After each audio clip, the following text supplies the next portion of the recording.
মা আমি নাটকটা দেখছিলাম। তুমি টিভিতেও নাটক দেখবা, ঘরেও নাটক করবা, ওইসব হবে না, গিয়ে রান্না করো।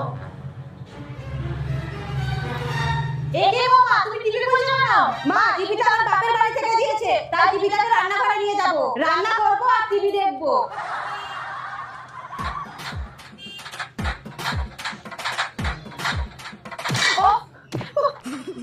বৌমা এই পাদুকা দুটো কার? আমার বাবার দেওয়া মিটকেসে কি করছে?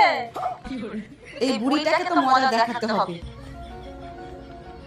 বৌমা বৌমা বৌমা কখন থেকে ডাকছি, শুনতে পাচ্ছ না? আমার বাবার দেওয়া গ্লাসে করে এক গ্লাস ঠান্ডা জল নিয়ে আসো। মা জল খেতে হলে গরম জল খেতে হবে, কারণ ফ্রিজটা আমার বাবা দিয়েছে। বাবু